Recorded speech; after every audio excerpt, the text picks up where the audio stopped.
Sounds good. Well, I'm Theresa Sladek. I'm with Northstar, and welcome. I did want to say, Mary Jane and I were talking that we know that you all, or probably all of you, or most of you, don't have access to Northstar yet, and that is fine for this training. It's more the second and third trainings that you'll want to have access, and she will be able to get that for you here probably today, or I don't know your schedule, but today or tomorrow. Um, so don't worry if you don't yet have access. But what I want you to be keeping an eye out for is what happens when that access is turned on. It will come from Northstar, and it will say, "You welcome to Northstar. You've been added to this network," and then you have to create a password. So that's how the email will come. Um, so, sure, if you all want to introduce yourself and say just kind of why you're excited about starting this digital literacy project, that'd be great. So, let's see, LaShawn, I see you first on my list. Can you mute? I'm in a room with someone else. We're kind of sharing a space. Oh, she's muted. Great, thank you. Hi, I'm LaShawn Lunnan, and I am here. I am a part-time teacher for seniors to show them how to work computers at Edgecombe Community College in North Carolina. So I'm just saying hello, and I'm excited Great. to see what North Star has to bring about because I see you guys all the time at the libraries. Oh, Some other people are teaching under you, so I see, mhm. and I want to Great. know what you're about. So hello. Great. Hello. Thank you. Charlotte. Hi, and good afternoon, or still morning. My name is Charlotte Webb. I'm in Wilson, North Carolina, and I'll be starting part-time soon and working with the North Star Lab. So I'm just excited about it because I am a retired teacher for 3 years. So I'm ready to go back and do something different. And this is a lot different. And so I'm excited about starting with Wilson Community College in Wilson, North Carolina. Thank you. Great. Thank you. Bruce. Hi, everyone. My name is Bruce Pannington. I'm the Vice President of Instruction at Edgecombe Community College.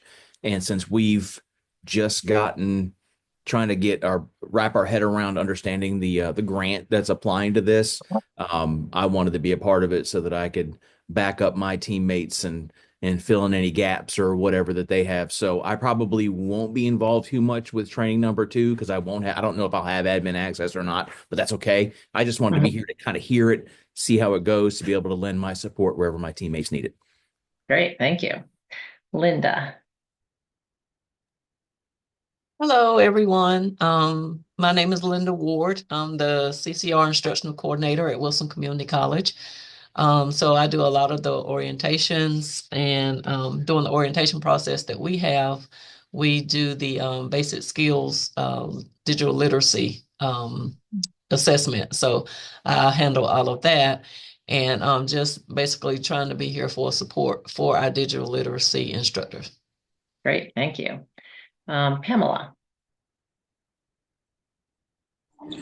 Okay, I'm Pamela Taylor. I am from CADA, and we're partnering with the group. And so just to see how we can add more services to what we are already offering from our community action agency and the seniors and the other population that we serve. Great. Thank you. Latasha. Good afternoon. I'm Latasha, and I'm here with Edgecombe Community College. I am the HRD CRC coordinator, and I will be serving as one of the admins for Edgecombe Community College with the North Star program. Great. Thank you. LaShonda. Hello, everyone. I'm LaShonda Washington. I'm the Director of College and Career Readiness here at Edgecombe Community Community College.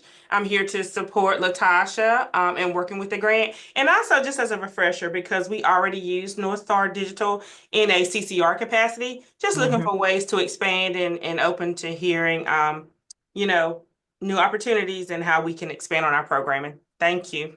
Great, thank you. And I will say that, I usually am training every week, and I'm often updating my slides every week because things are always new in Northstar. So you might hear about some new things. Kevin. Hey everybody, Kevin Smith. I'm here with Edgecombe as well. I will be client service support specialist, and I will be supporting Latasha as well with from the computer services side of everything. Great, thank you. Vernita.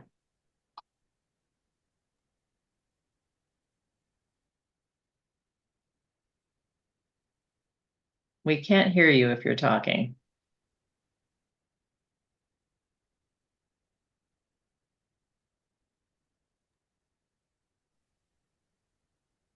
Still no. If you would like to put it in the chat, go ahead, or I'll go to Ben and then see if you can figure out what's going on with your audio. That'd be fine, or else you can put it in the chat. Ben. Hey guys, my name's Ben Farmer. I'm the planning director at the Upper Coastal Plain Council of Governments. And sort of like Bruce, I'm kind of listening in as much as I can. I can't attend all three, but Mary Jane is our admin. And Vanita, you can try checking your microphone settings. It might just be the wrong mic selected because you're unmuting correctly. It's just not. Yeah, right. Right. All right. Well, welcome everyone. And Vernita, we know that you're here in spirit with us, and hopefully you can fix your audio. So I'm going to talk about Northstar today. Today is kind of an overview of all the things that are in Northstar. And there's a lot. And so remember that for the grant, think about what are you needing to fulfill for the grant. And sometimes organizations get a little overwhelmed with everything that's possible in Northstar. So think about how you're going to start.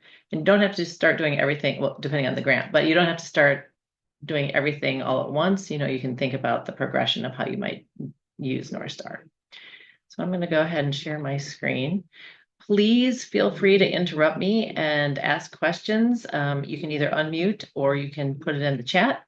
And I definitely like to answer questions as we go along because they usually are, more pertinent to what we're talking about. So Northstar, today we're going to talk about a little bit about Literacy Minnesota. Northstar is part of a larger nonprofit, Literacy Minnesota. So I want to tell you just a little bit about that. We'll spend a little time on how Northstar got started and why we do the things we do. But really, most of the time, we're going to talk about the features in Northstar. So we'll talk about the assessments and why you might use those. We'll talk about the two types of educational materials, the instructor-led curriculum, that's more often used in a classroom setting or even one-on-one tutoring situation. And then the self-directed online learning that participants usually learn on their own or use on their own. And then kind of tying that all together, the learner management system that allows learners to see their progress, and then reports that allow you to see learner progress. So Literacy Minnesota, we are a nonprofit located in Minnesota. We've been around for over 50 years, and we have several schools that work with adults on English language acquisition, citizenship, numeracy, literacy, and then of course digital literacy. And then we also do statewide training for volunteers and teachers who are working with adults. And because of that, we do have a wide variety of resources on our Literacy Minnesota webpage, which I've listed there. But if you go to Literacy Minnesota, you'll find the educator resources. And I'd say 95% of those are free. So if you are working with adults just teaching any of these other topics, definitely feel free to go there and check out what they've got. And we get hits from all over the world actually on those resources. We do advocacy through a program called Open Door Collective, where we're advocating for adult literacy and as a way to help reduce poverty and kind of trying to spark national discussion between adult education and other sectors that might also be, working toward poverty reduction and making sure we're all kind of working together and on the same page. And then, of course, digital literacy through Northstar. So Northstar is a platform, and it is intended to assess and teach kind of foundational digital skills. So starting from kind of how to create a password, how to turn on a computer, how to search the internet, use email, up through, I would call them mid-level skills like Word, PowerPoint, Excel, that anyone in an office setting might want to use. We were first written in English, and now all the assessments and practice lessons are also in Spanish, and we're making the curriculum, the instructor-led curriculum in Spanish as well. And you can use Northstar fully on desktops, laptops, and Chromebooks. You can use it on tablets and phones, but the user experience wasn't great, especially for someone who doesn't have a lot of digital skills.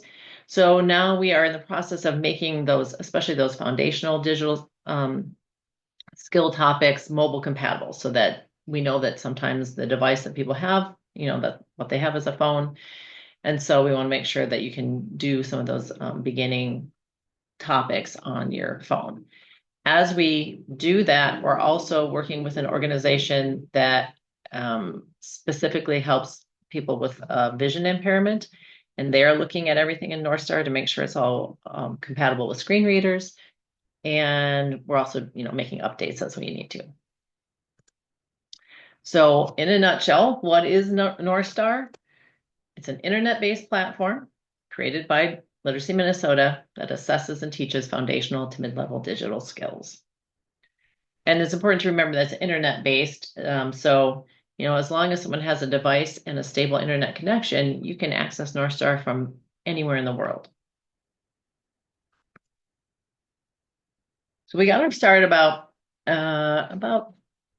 13 years ago now, during the last Great Recession, when our local library here in St. Paul came to us, and they were offering computer classes to people who had lost jobs and were looking to up their digital skills. And what they were finding in all their classes was that they had such a wide range of skills that they weren't really effectively teaching anyone. So they said, hey, do you know of a way to assess people's digital skills so we can put them in a class that's best suited to their needs? And we had, at the time, done a lot of digital work within Minnesota. We were connected with a lot of national experts. And so we thought, this is a great idea. So let's create something here to assess people. And the team that they pulled together first started out by looking at what topics should be included in basic, foundational digital skills. Things like using email, for example. Then for each topic, they created standards. So the standards are the skills that you need to be competent in each of the areas. And they're very concrete and testable. So one of the standards in the using email topic is how to attach a file to an email. Something you can tell if someone knows how to do it or they don't. Because we work with adults on literacy, we wanted to make Northstar as accessible to the people that we work with as that we could. And so everything in here, both in English and Spanish, is written at a grade 4 reading level. We felt that we could write it at that level and then still have it be useful to people kind of who could do it on their own a little bit. For those who have a lower reading level, it just requires more instructor kind of time and scaffolding, but many organizations do use it with people with lower reading levels. And then, as I said, it's web-based. We initially thought just the St. Paul Library would use it, and we were kind of surprised when it gained national attention, but we shouldn't have been, because really there was nothing else out there at the time, and there still isn't at this lower level reading level and at these kind of foundational digital skills. So at the time, Northstar was free and was a lot less in it at that time. But we decided that with such a need, we wanted to make sure that this was something that we kept maintaining. And you all know digital landscape is constantly changing. So in order to maintain it and keep it viable, we had to dedicate staff to that. And in order to do that, we went to a subscription model that allows us to keep it updated and make sure it's not something that gets lost or outdated.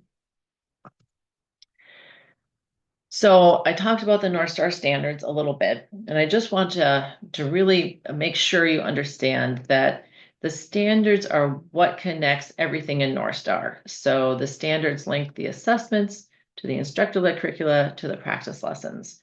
So there is a connection between all of those three, and you'll see that as we look at it. But that's going to help you as you are looking at what you want to teach, how to know what skills someone has and what skills they need to learn, are all through the standards. So here are the 17 different assessments that we currently have. And no one person has to take all 17. It really depends on what their goals are and what the goals of your grant are and your agency. So, for example, recently I was speaking with a learner who he had a job and he wanted to get a promotion. And to get the promotion, he needed to know Excel. So he went to his local library that had Northstar, took the Excel assessment, figured out what he already knew and what he still had to learn, learned it through, I think, doing the practice lessons, and then passed, got the certificate, went back to his supervisor and showed him the certificate, and the supervisor said, all right, let's put you on that promotion track. So great story for that person, but that's all that he used Northstar for. Some people will take all the assessments and go through all the modules. I will say that for the majority of organizations, the three that they use the most, assessments they use the most often, are the basic computer skills, which someone mentioned as they were talking, internet basics, and using email. Because if you can't pass those three, it's hard to pass anything else in Northstar. So you can see that I have these organized in three different areas. And the essential computer skills, these are what I would call the foundational skills. We just added this, the first one, the phone, keyboard basics, and logging in. That was just added a few weeks ago. And that is really just on how to, for people who maybe are new to this country, have no English or Spanish background, and maybe no formal education, and not familiar with the English keyboard or letters. So it goes through what's a capital letter versus what's a lowercase letter, what are the numbers, what's an exclamation point. So really, really almost pre-basic, I would say. And you can see we also have Windows 10, Windows 11. That was because some nonprofits are using Windows 10 still, where some businesses are using Windows 11. So we wanted to keep that choice there. Essential software, these are the kind of office place skills that you might need. And then using technology in daily life, most of these are fairly, they're a little more difficult or they're more specific. And most of them, you probably know what they are. Information literacy would be how to use critical thinking when searching, so that you're typing in words to get you relevant hits and you're understanding which information is reliable and which is not. And your digital footprint is when you go online, you leave traces for the public to see. You want to be aware of that. And you want to know how to change that to kind of more of a private setting in certain cases. And then supporting K-12 distance learning. This was created during the pandemic for parents. However, I have found, and maybe you also use this too at your colleges, but that many community colleges and higher education institutions are finding that people who are starting at the colleges don't know how to use a distance learning system and are, kind of behind a little bit from the get-go.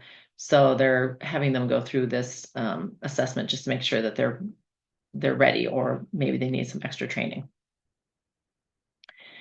The team is currently working on a cybersecurity topic. There is cybersecurity built into Internet Basics using email and your digital footprints, but the feedback we've been getting is that organizations want it all in one place. So that assessment should be coming out in April, and then we will, after that, make the practice lessons and the instructor-led curriculum. And then you can see which ones are now mobile compatible, and the team is working on using email at the moment. All right, so the assessments themselves are, as you can see in this example, they're usually scenario-based, except for some of the very beginning ones. And they're not theoretical. You actually have to perform the skill in the assessment to determine that you know how to do it. And what I want us to do is, it's really a best practice for all of you, those of you who are going to be working, especially with students, to take the assessments yourself, so you know what the experience is like, you know how to talk about it with the students. And I will also say, for those of you not working with students, I have yet to meet anyone who's passed all 17 assessments with 100% on the first time, even those in IT. So this is my challenge to you. So we're gonna, and for all of you, it probably will take you, one assessment probably takes 7 to 10 minutes. Some are longer than others, but I'm gonna give us 7 minutes, and I'll show you where to go. And I'm gonna have you all take an assessment. You get to choose which one you take, and we are taking them from the Northstar homepage, which is where the free assessments are. The free assessments are the same as the assessments in the subscription model that you'll have. The only difference is that there's no record of the free assessment. So unless you write down your score or take a screenshot, even Northstar wouldn't have a record of your score. So I'm going to show you where to go, and then we'll give you some time to just experience this and see what it's like. So I'm going to go to the Northstar homepage, which if you type in Northstar digital literacy, you'll get to, but the homepage is digitalliteracyassessment.org, and I will put that in the chat here in a minute. And then once you get there, I'm going to put it in the chat, but don't click on it yet. Just watch my screen. So once you get to the homepage, you're going to scroll down and you'll see on the left assessments, and you're going to click on this oval that says try an assessment. You can just keep scrolling down then, and here are all 17 assessments. So once I say go, you can pick whatever assessment you want to test it out. And for those of you who have been working with Northstar already, maybe there's an assessment that's new to you that you want to just try that. So what you're going to do, you're going to pick your assessment. When you click on it, you're given the option to test your audio, which you can either do or skip. You're given the option to watch an orientation video, which you can either do or skip, and then the assessment will start. Don't worry if you don't finish, because like I said, some are longer than others, and I mostly just want to give you kind of a taste of what this is like. So now please go ahead and click on that link I put in the chat. And then you're going to click on the green take an assessment oval on the left-hand side and scroll down a bit and then start whatever assessment you want. And I'll give us until 12:32. If you are having problems accessing the assessments, please let me know. Otherwise, go ahead and get started. Make sure you're muted just because there is audio. And then we'll come back in 7 minutes.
All right, we have a few more minutes, but if you do finish, if you could put in the chat what assessment you took. You don't have to give me your score, but it's always interesting for me to see what people are trying.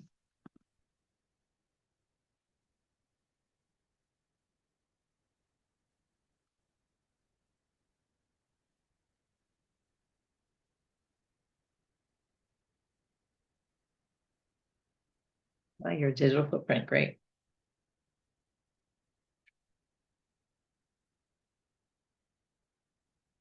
Windows 10.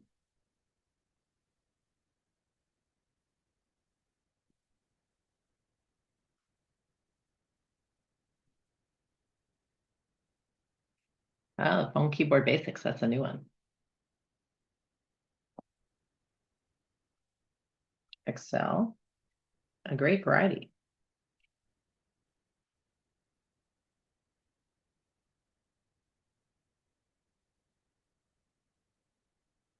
Digital footprint.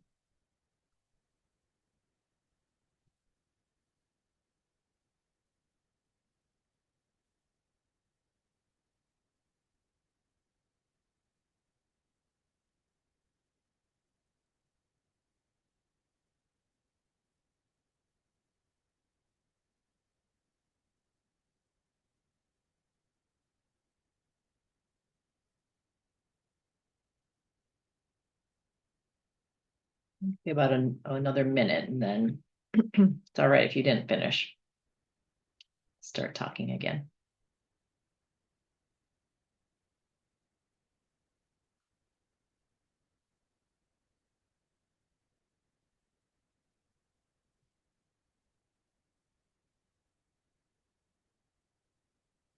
All right.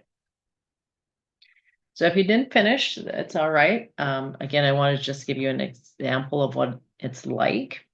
And if you did finish, you got a results page that looked something like this. Northstar says, well, any of you who use Northstar, remember what the passing score is.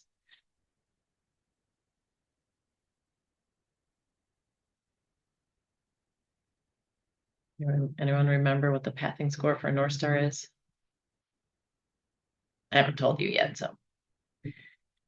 So the passing score is 85%. So you have to get 85% or higher to pass. On the left-hand side, you'll see in the green column, yeah, that's right, Linda. These are the skills or standards that this person has passed. And then on the right-hand side in the gray column, these are the skills or standards that this person has the opportunity to still learn. So you can see in this case, standard 5 was missed. And it's about protecting your privacy. So maybe I say, well, I passed, but I really think this is an important standard for me to know. And if I wanted to, I could go right on my version, on the version you will have, and not the free version. You see it says this barbell, it says practice.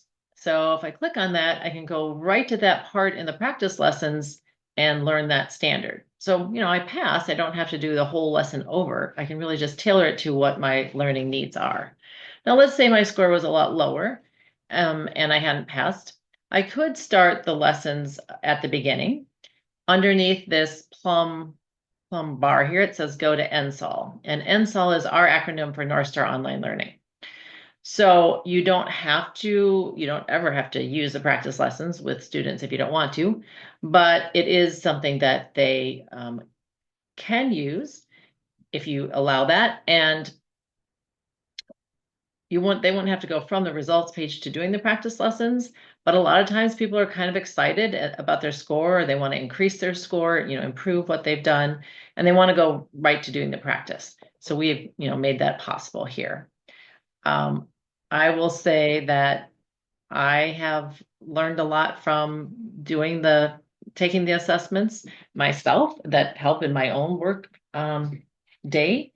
And so I would also encourage you all, if whatever you're going to be teaching, to make sure you take those assessments just so you know what they're like, but also think about it as another professional development tool for you to learn new skills too. So I said that, so I should say that whenever you give an assessment, you can decide on a case-by-case basis if you want to proctor it. And proctoring it just means that someone on staff would be watching the person take the assessment to make sure they weren't using notes or, having someone help them. And if that person should pass and the assessment was not proctored, they could still get a digital badge, which is like a micro credential that they could put on LinkedIn or on a resume or just, digital backpack. If the assessment was proctored and they passed, they could still get that digital badge, but they could also get a certificate that you would either print out and give to them, or you could email it as a PDF, assuming that they knew how to access email and open a PDF. And initially, when we created these certificates, it was to show, potential employers the skills that someone had. And I do hear stories from all over the country of people who have used the certificates in this way and have gotten jobs, especially for those who have been out of the workforce for a while, either through maybe incarceration or taking care of families. For people who this might be their first job or their first job in this country, or for people who have been working more kind of a labor type job and are moving to a desk type job. Their resumes may not indicate from what they've done that they have these skills. So being able to list out the certificates, or even talk about them in an interview can go a long way to showing that they actually do. What we found, though, to be even more important than getting a job using them was how much confidence getting these certificates gives people. I've had people who, give me high fives. People will start crying when they get them. People will go out and buy frames and hang them in their homes. It's very meaningful to people, especially oftentimes people who have lower digital skills are very afraid of the computer. They're afraid they're going to break it. They're afraid they're going to mess it up. And they're afraid of their own ability to actually learn the material. So when they get this objective piece of paper that says they know what they're doing, it can be very powerful. And it really shows them that if they put the time and effort into studying, they see results. So it can be very helpful in them, helping them persist in learning digital skills or even in other topics. So we've often seen that people, as they start using Northstar, they see, it's kind of a quicker win than, let's say, studying for a college class or for maybe they're learning English. So they see that they put that time and effort in and they get results, and that helps them, that knowledge transfers to other things that they might be studying. So it's kind of exciting to see that. So here's an example of one of the students that we work with, and you can see he passed. He passed all the he passed all the assessments at that time, and he's holding several of the certificates in his hand there. You can make one certificate that would list everything someone has passed. In fact, my team is now talking about how to reconfigure it so you can fit all 17 on there. But many people like a separate one for what they passed because, again, it's that sense of pride. So this man is an example of what we often see in our school that's associated with a career center. He had been a auto mechanic for his entire career, and then got to a point where just physically could no longer do the job and wanted to stay in the industry, but for what he wanted to do needed some computer knowledge, and he didn't really have any. So he came to our school, ended up passing all the assessments, and more importantly for him, he got his dream job at Napa Auto Parts. So it was really fun for us to be part of that journey of his. So how do other organizations use the assessment? I would recommend, kind of a best practice would be, if you have the staffing capacity, would be to give an assessment as a pre-assessment and then provide the relevant instruction and then give that same assessment as a post-assessment. So that even if someone doesn't end up passing, they can see how they've been, how they've progressed. So for example, there's a woman who, her name is Joy, and she lives in California. And she told me the story and said I could tell her story to all of you and her name. and she was gifted a laptop and did not know how to use it. So she went to her local library in California, which does have Northstar, and they had a person there help her, and she took the assessment, the basic computer assessment, and I think her score the first time was around 23%. Then she worked with the librarian, went through some of the curriculum, and a couple of weeks later took the assessment again, and this time she got a 67%. So she hadn't passed, right? 85% is passing, but she had tripled her knowledge. And she was so excited by this that she asked the librarian to send the email, which I got, to Northstar and tell her story and said, this will change my life. So it was just very great for her to be able to see that progress because she had done the pre-assessment and then the continued, the post-assessment. I also, as I said, would recommend you as staff, any assessments you're going to teach, or topics you're going to teach, very helpful to go through the assessment yourself, see if there's anything you don't know. Most all of us were self-taught when it comes to digital literacy. So we just have gaps in things that we never had to learn, or maybe we learned how to do it in a different way. And so it's helpful to go through them yourself and then fill in those gaps with the instructional material. And then, as I said, it's really helpful for professional development as well. As far as the proctoring, it's very easy to do. We'll look at that in the second training, but just know that you can do proctoring in person and remotely quite easily. Theresa? So, yeah. I do have a question, Latasha Sledge here. Just for clarification, you talked about the certificates. And regarding the certificates, is that located on this platform? So say, for instance, that instructor is in front of the individual. Would they have to go to the instructor and they print those certificates, or can they print it from their location? So the instructor would have to print the certificate. Yeah. And it wouldn't have to be right when they pass the assessment. They can print it at any time. So you could even batch them every month or something. But yeah, that's a good question. Any other questions about the assessments?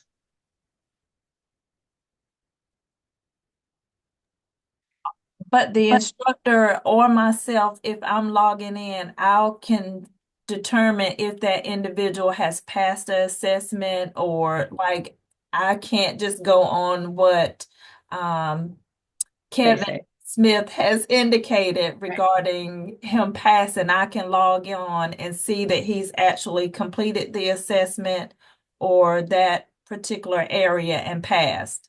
Yes, exactly. So, and we'll look at that more in depth in the second training, but you would be able to see for each person if they passed an assessment, what assessment they passed, and if it was proctored so they could get a certificate. And it's pretty you actually can't give a certificate unless they passed in a proctored environment, so it's pretty easy to use. Yeah, that's a good question.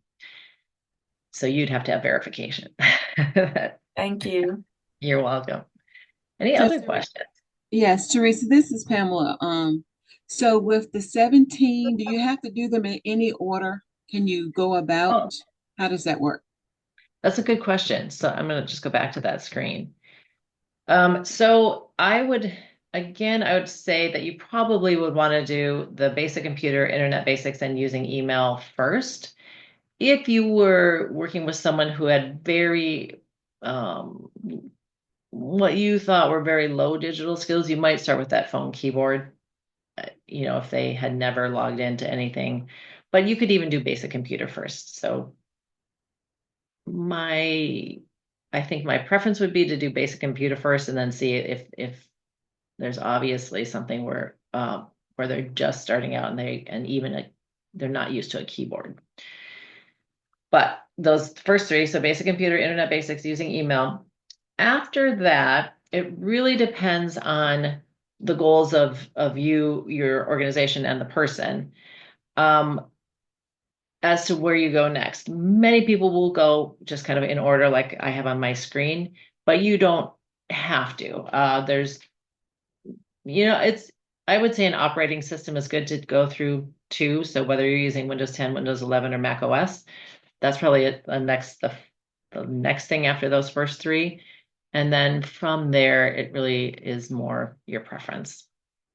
And if they're not going to be doing PowerPoint, maybe not, not that right away. Social media, maybe they are. But again, it depends on the goals that you all have. Okay, thank I you. I'm sorry, I do have one other question.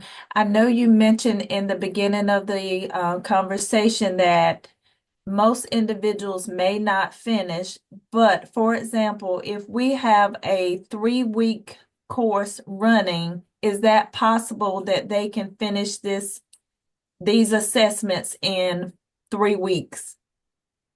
Well, so yes and no. So if the person had digital skills, for sure in 3 weeks they could take all 17 assessments. I would say that again, most will take, let's say, 7 to 10 minutes. So if they're able to do them. Now, of course, if they get to basic computer and can't pass it, then you would want to start instruction at that point. And in a 3-week course, if they were doing mostly the practice lessons on their own time, which for the most part they could do, unless they're really starting out at a very low level of digital literacy, they might need some help.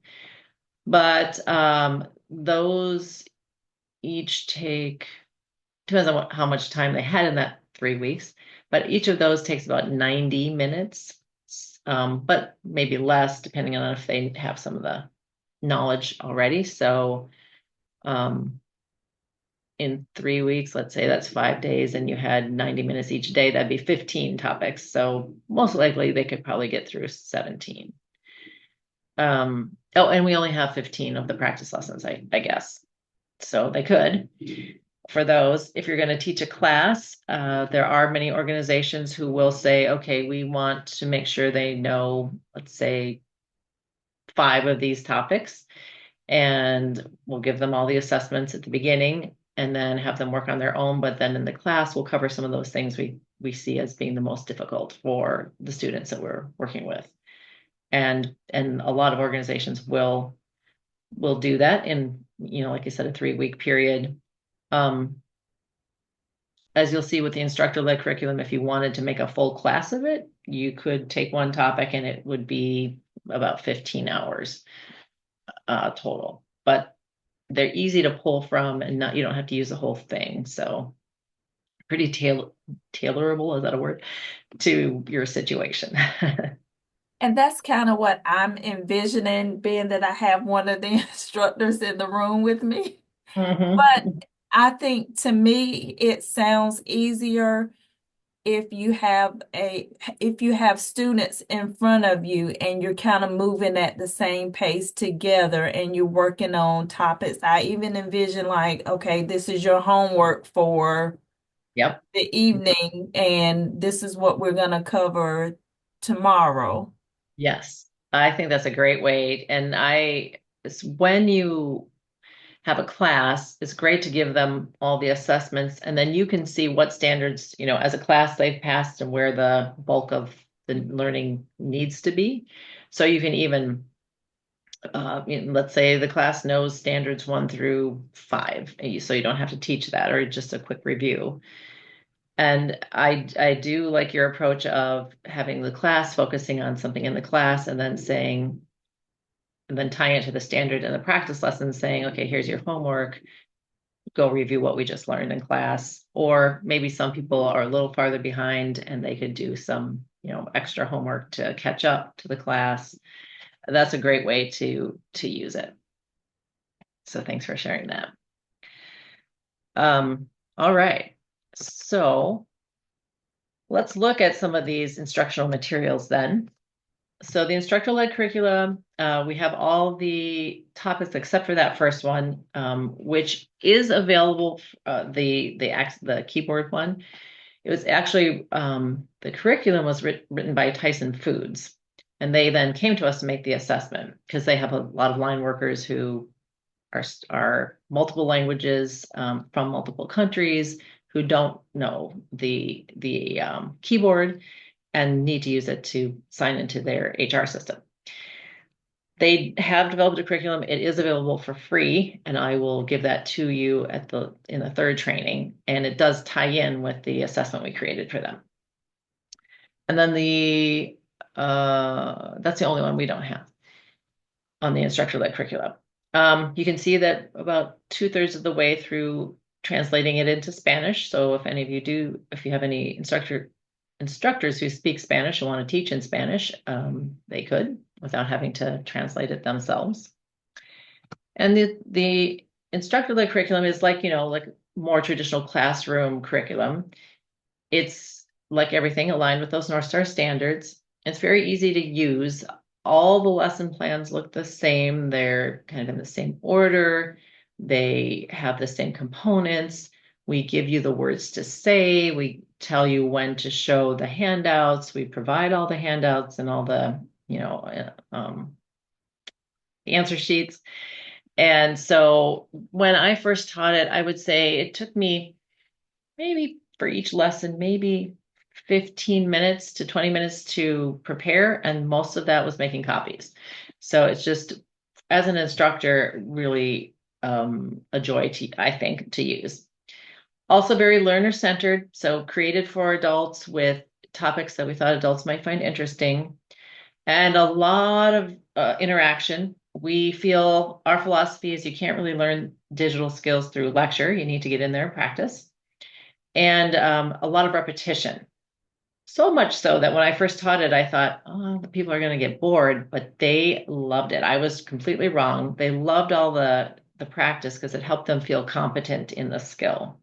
Now you can, as instructors, kind of gauge what your class needs. So you might say, okay, I think they've learned it. We're ready to move on, or maybe we need even more practice. But think of the Northstar curriculum as guidelines. And then, of course, you all know the students you're working with better than I do. So modify it as you see fit.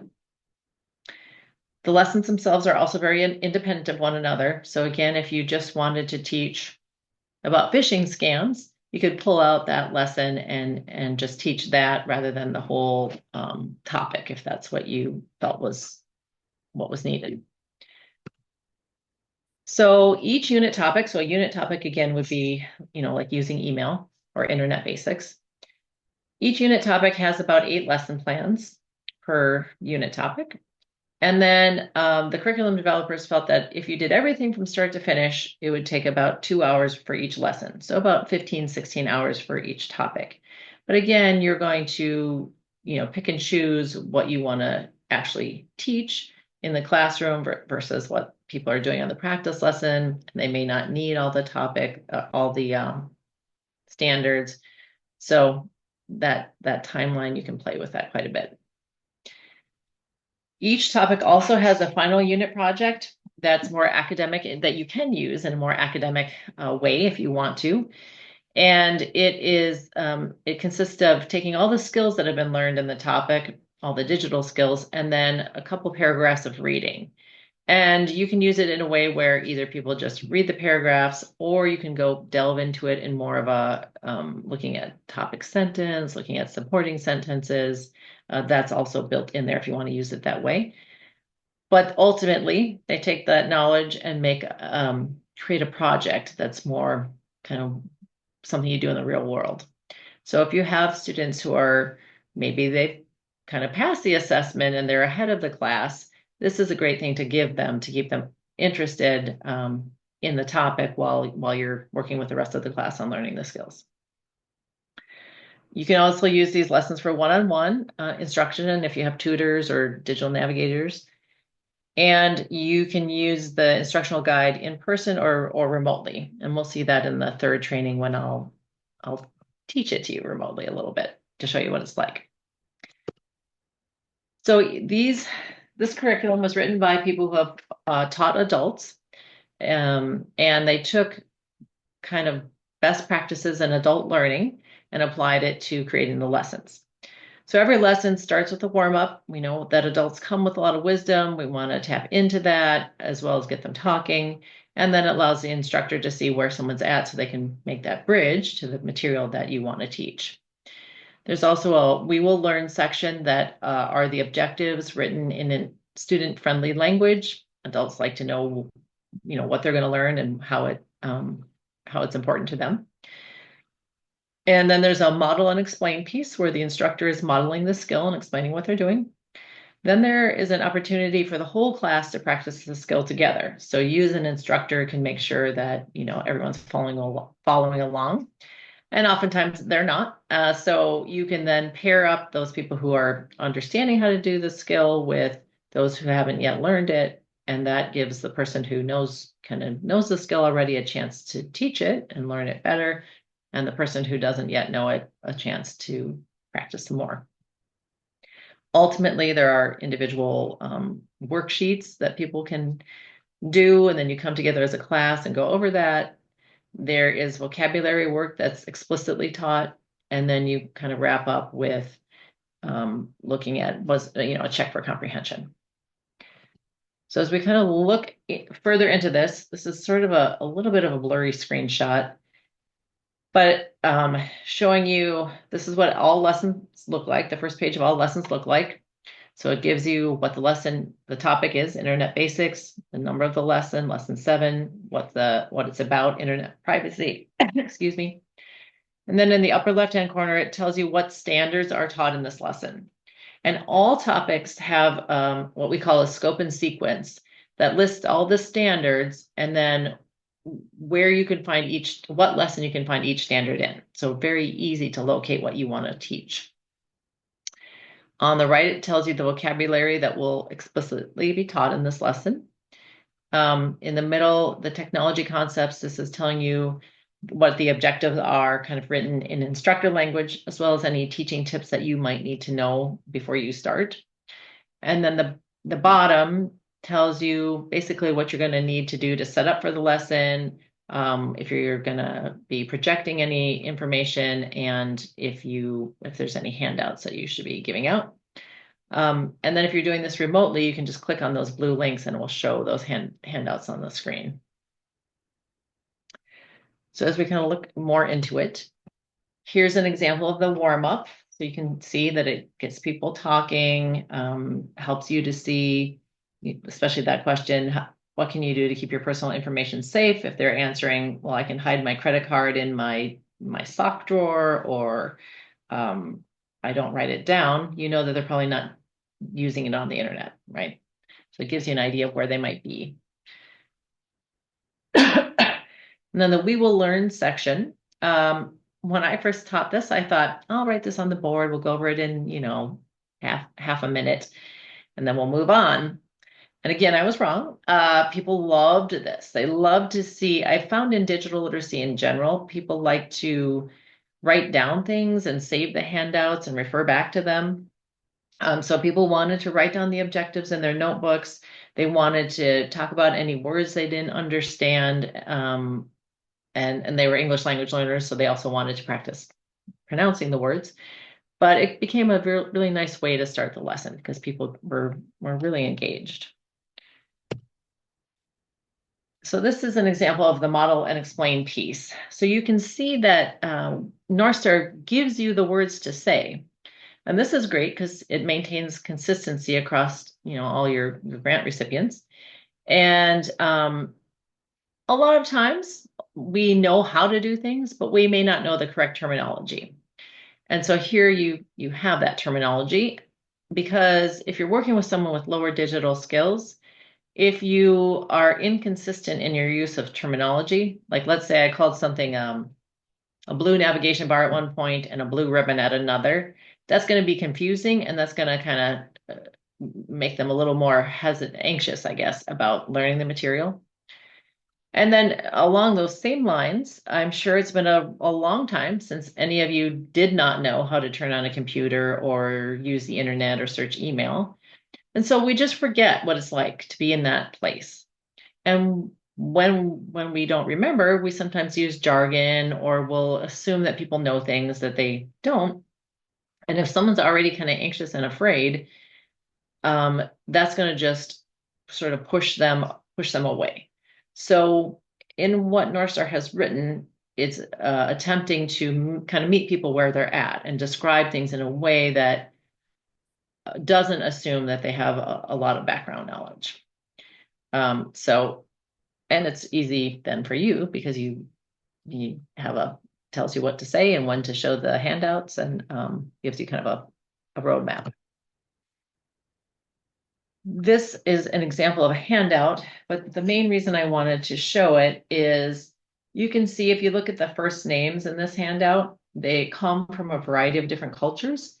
And so in all Northstar does, in the pictures and the videos and the names, we do try to incorporate people from different cultures in the hopes that people might, see themselves in the people of Northstar. So that's kind of the instructor-led curriculum in a nutshell. Any questions about that?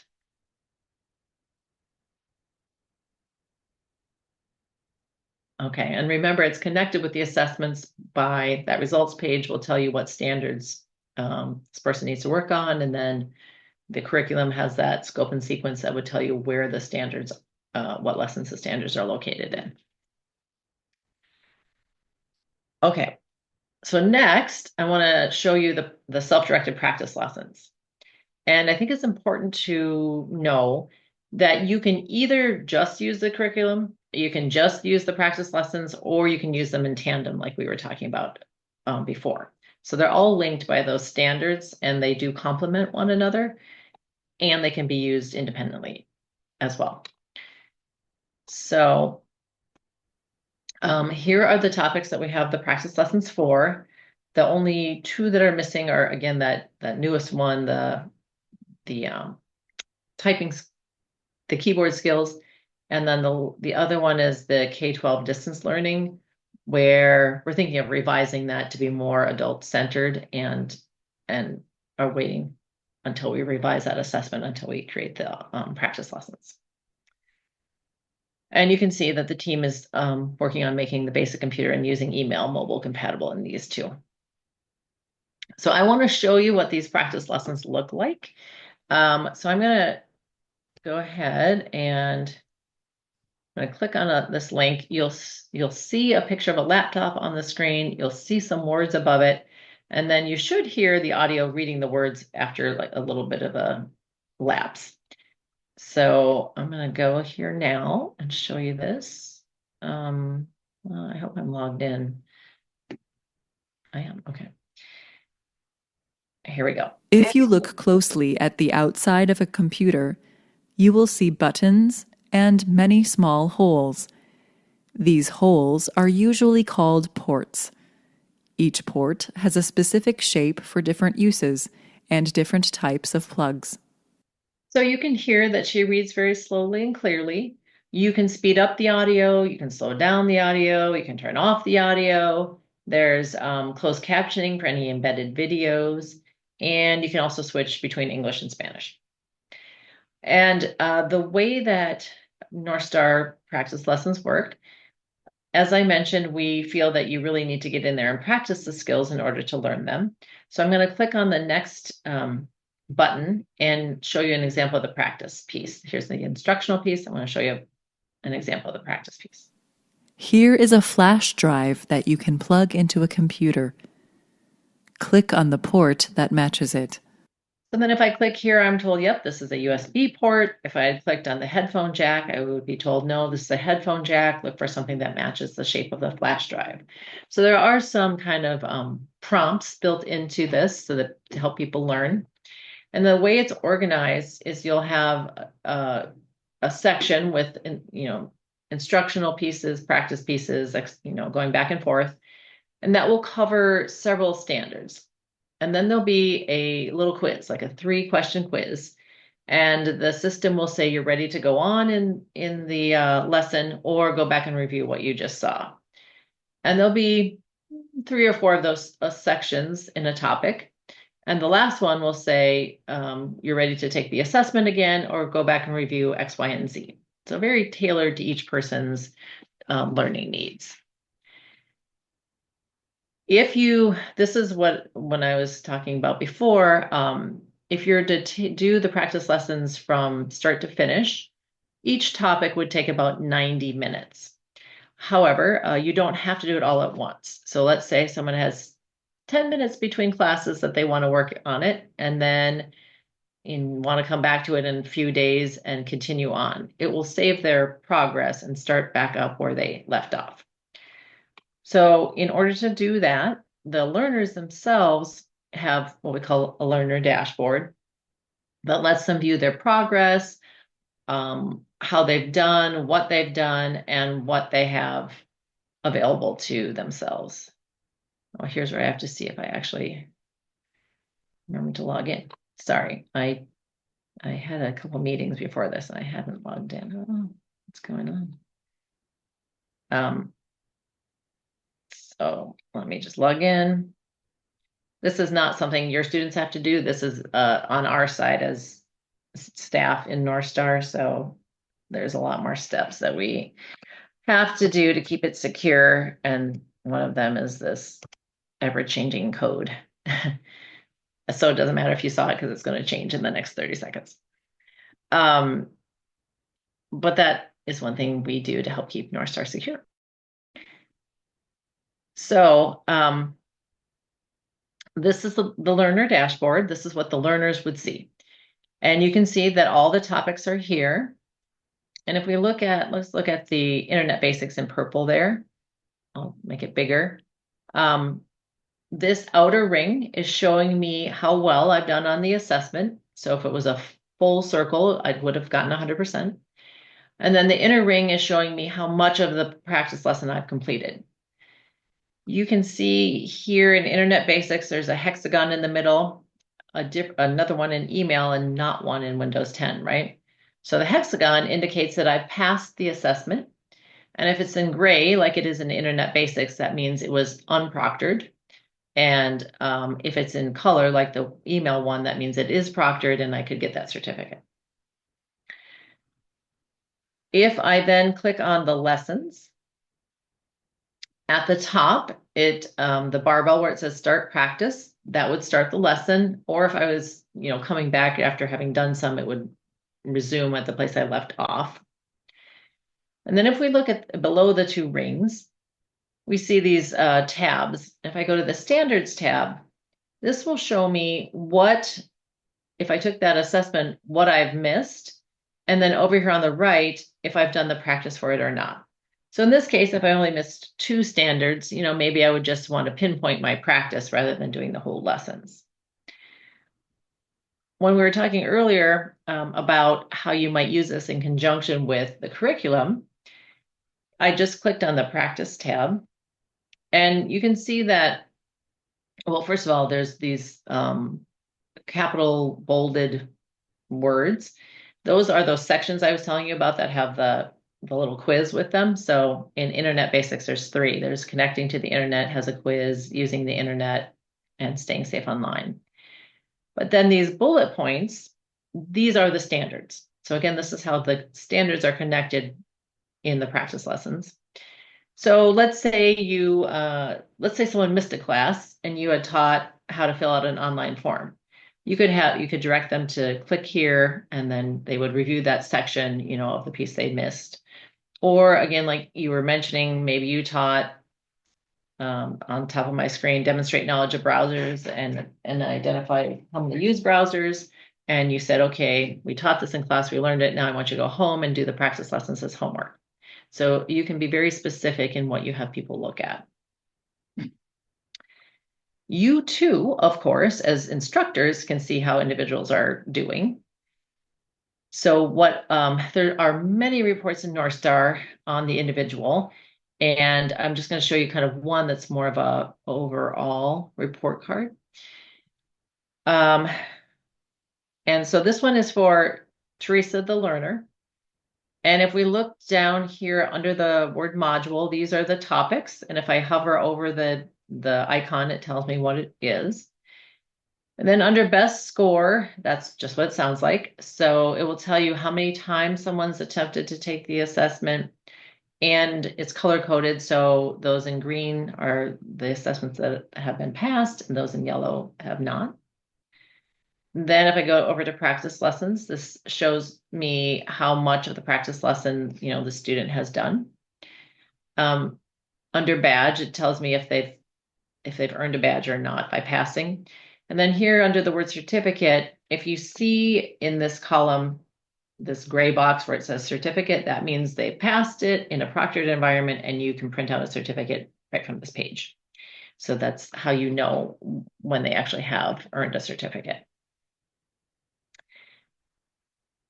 In all Northstar, the practice lessons also let you track time on task if that's important to you. For some agencies, that's how they get their funding, and some just want to know. You can break it out into when they're in the class with you and you already know they're there versus when they're, at home or the library or wherever they might be using the practice lessons. And then it will give you those hours and minutes that they've spent. And the way Northstar tracks is that if there's no movement on the screen for 10 minutes, then it turns off the time tracking. So, it lets people get up and go to the bathroom, get a drink of water, but they couldn't go out and walk their dog or something. I'm going to stop here for a second. Any questions about the practice lessons?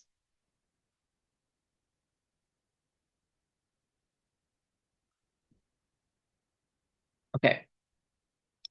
So we have the assessments that assess what people know and what they need to learn. Then we have the two types of education materials, the instructor-led curriculum and the practice lessons, which can be used either alone or in conjunction with one another.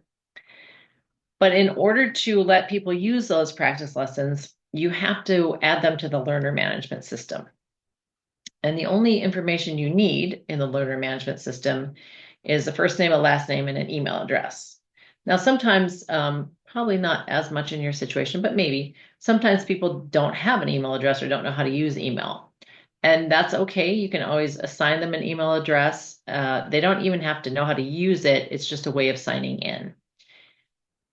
You can allow students to self-sign up into the learner management system if you feel they have the digital skills to do so. And you can always add in people who don't and let others self-sign up too. And you can also create learner accounts in bulk. So we give you a spreadsheet that you can add in, again, one column first name, one column last name, one column email, and then just upload that spreadsheet up into Northstar, and then it will create learner accounts for everyone, let's say in a class. We also let you tag learner accounts. And the reason that you might find this helpful is that the default reports in Northstar show everyone at your location, which is sometimes what you want. You want to show your funders what you're doing. You want to have an overall picture of what's going on.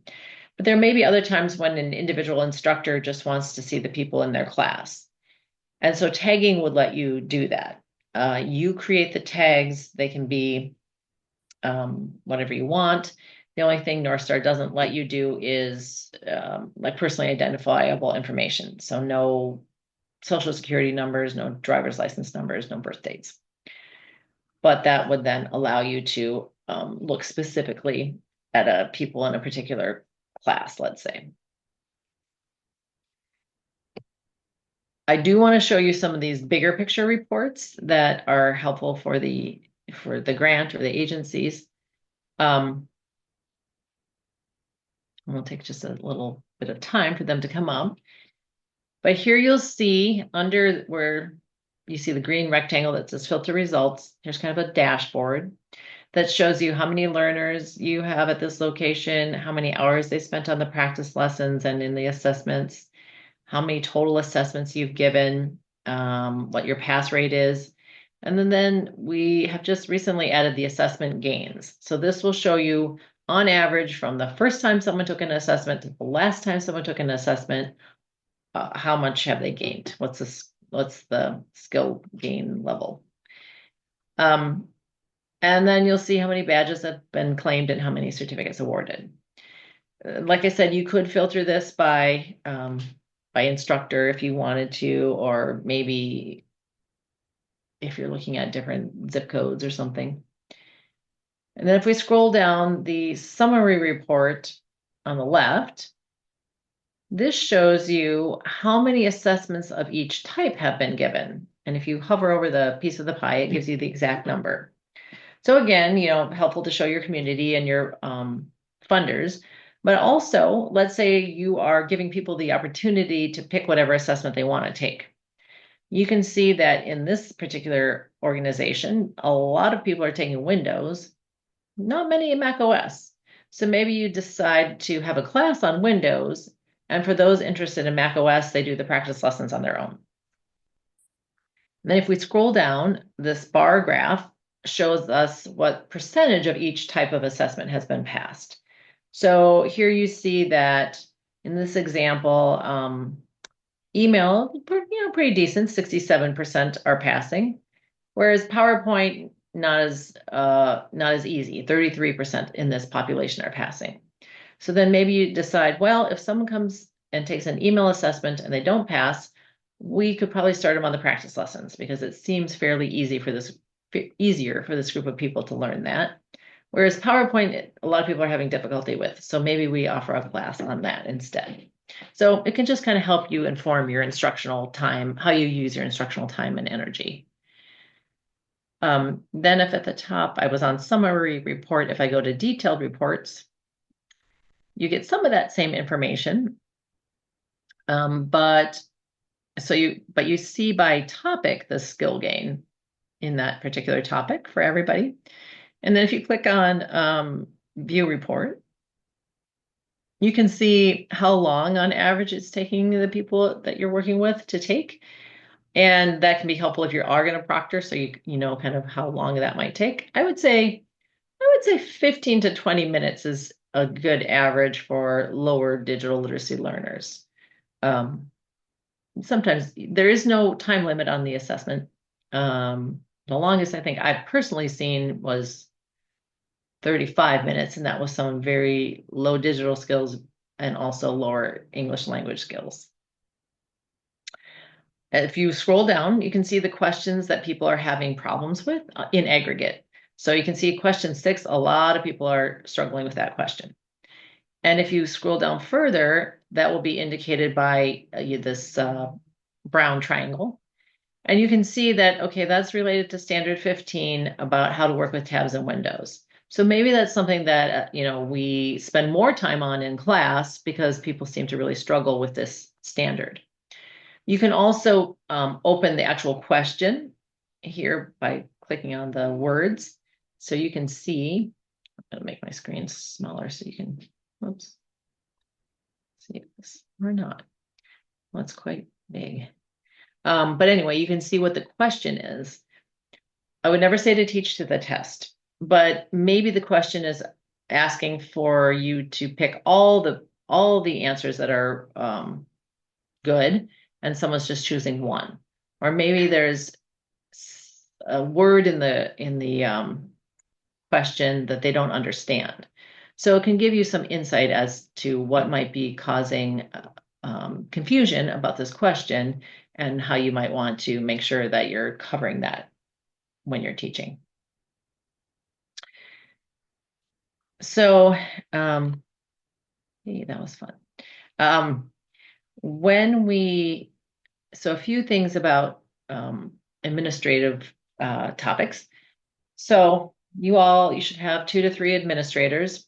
Their role primarily is to add and delete staff into the admin portal. So when you get that email from Northstar, it's because one of your Northstar administrators has added you to the system.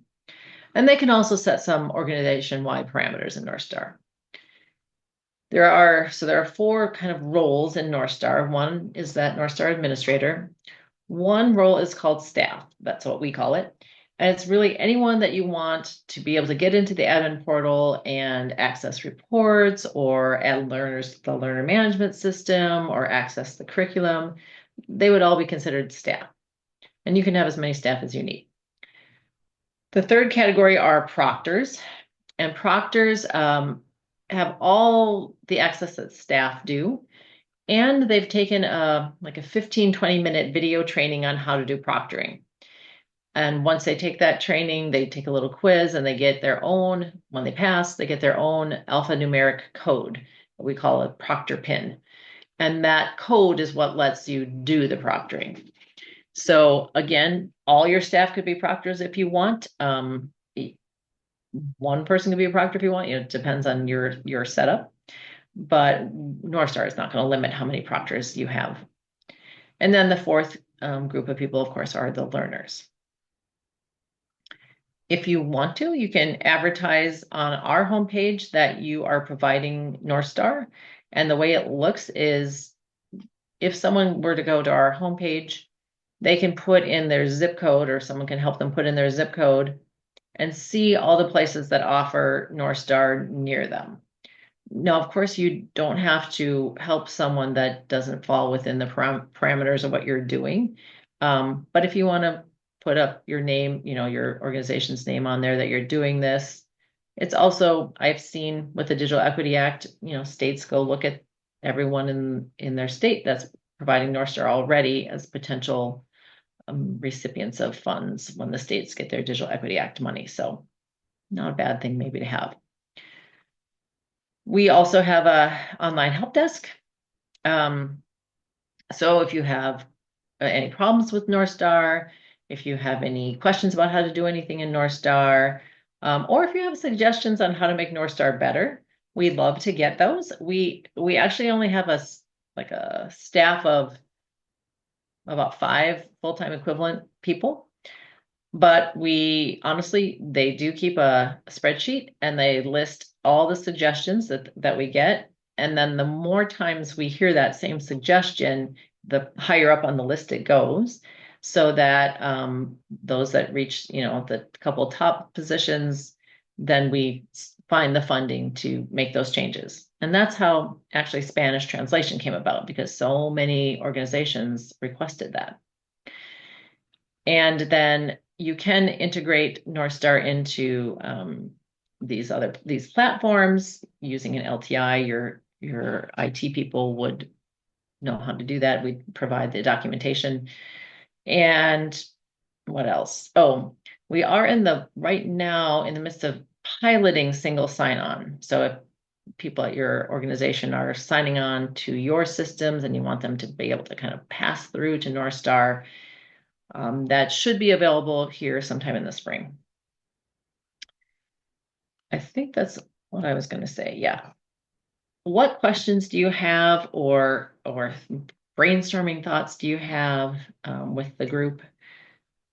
Anything you want me to say again? Theresa, you mentioned about if the individual wanted to sign on or give them access in order to sign on, how would that be identified that they're with our program or an individual program? Yeah, that's a great question. So when the way Northstar is set up is that your organization has its own site-specific URL. And that's what you use to have people go into Northstar. So a lot of times places will bookmark it on their website, or provide it bookmark it on their computers, or provide it as a link on their website. And when learners are added in, that's the URL they will ultimately use to get to the practice lessons. But for someone who is signing up themselves, then they would go through that link, and that's how it gets associated to your school or your program. Now, and this is probably something that we can talk through, like for our organization, but do you recommend that they use a personal email address, or they all be set up for an Edgecombe address, or any preference on that? I think whatever is easier for the student is probably the best answer, since maybe digital literacy isn't their strong suit yet. I should say that you could, if you wanted to, well, also, if you have someone who doesn't yet know how to use email and maybe or couldn't create a password themselves, you can do that for them too, which I'll show you in the next training. But so it does kind of cover all levels of people who really need a lot of help, or people who, can enter their email and their password, create a password. They could do it themselves. Yeah, it would mostly be whatever, that's what they're going to use to sign in. So whatever email is going to make it easier for them to remember to sign in would probably be the best. What other thoughts or questions you all have? Or ideas? Oh, I'm sorry. Okay, so we have students coming in, and if students don't have cell phones, because a lot of times, when you're building an email, you need a cell phone to retrieve that number. And if we create it for them every time, let's say they log out, we have to be there in order to get that number, from our cell phone. So that creates a slight problem. Also, when we're creating emails, we have to abide by the policies that come with the emails. So, do we have that time to go over, uh, speaking that to the students about this is what you're getting yourself into per se when you open an email? So I think the second part of that would be more on how you, as an organization, decided to do that orientation. And I think it's a really good question. The first one, so it sounds like in the case of the school email, you have two-factor authentication. Is that true? Yes, also, just individually, because when I was teaching the senior citizens, so we would do Gmail, and so Gmail would ask, for that extra code to go to their phones. Now, one would have a phone, the other would say, I don't know where my phone is, that type of thing. So we always run into these difficulties. So I wonder if you can set that up where it doesn't require two-factor authentication, because I know on my Gmail account that's not the case. So that might be the organization that set that up that way. I'm trying to think of how else you could. Well, in that case, you could also, if they didn't have a way to, verify the email. Well, actually, I'm gonna contradict what I just said. So the email, when they sign into Northstar, they don't need to go into their email. So they wouldn't need that two-factor authentication. They're just entering the email as a password, really, to get into Northstar. So when you set them up with Northstar, they don't even have to go into their email ever. To create a password, you can do that for them. So normally what happens is you add them to the learner management system. They do get sent an email to that email address you provided. But since we know that many people don't know how to use email, if they can set their password from there. But if they can't, you can create the password for them. So they would never have to actually go into email if you're encountering that, situation. And then when they sign into Northstar, they're just typing their email, but they're not actually signing into it. So you wouldn't have that was a great question. So they wouldn't have to worry about the two-factor authentication or not having a phone. Okay, but let me ask you this regarding if we create the password, and I'm assuming we wouldn't be responsible for saving that password. So once we give it to the individual, um, and they forget a password, then they have to go in and reset. So I think that is tied to an email. So wouldn't they have to reset? Probably. So what some organizations have done in that case, because you are right, people always forget passwords, and especially those with lower digital skills are going to forget them more. So a couple of things that I've heard organizations do is if you have a kind of a system for how you assign a password, so maybe it's first initial, last name, and last four digits of their phone number, should they forget, you can just say, hey, this is what it is. This is the code or whatever. That can help. Sometimes organizations will use the same password for everyone. So as long as their email is different, it would still recognize them as an individual. And then they'll even post that in their computer labs, like here's the password. Sometimes it would be a piece of paper that is given to them. I have seen organizations get a little handheld label maker that's like $25 that they can print out the username and password and then stick it on the back of your phone underneath your phone cover, as long as it's not a password they're using for, bank information or something. But Northstar itself is not super, doesn't have to be super high security. So those are, depending on your situation, those are some options. And you're right, if they were to reset someone on staff could reset the password for them if it was a situation where you might not want to spend your staff time this way, but if it was a situation where they didn't have a phone and they couldn't reset the password. So yeah, I think you bring up really great points and just thinking through. I can tell you what Northstar can do, but thinking through how you as staff want to handle that, it's really good to think about going into it. They don't have to be added to the learner management system. You can still use the curriculum without that, and you can give assessments without them being added. It's just not quite as clean of tracking, and we'll talk about that next time, but it is possible if that's something that's limiting, people using it. So I see that we're at our time. It's been great to talk to all of you and kind of I love being at the beginning of programs launching. In our next training, which I have to admit, I don't remember when it is because I'm doing a bunch this month, but you should have access to the admin portal, and we'll look at how to do some of the tasks in the admin in Northstar. So how to add the learners, how to do the tagging, how to do the proctoring, to give you an overview again of what might be required, what staff processes might be.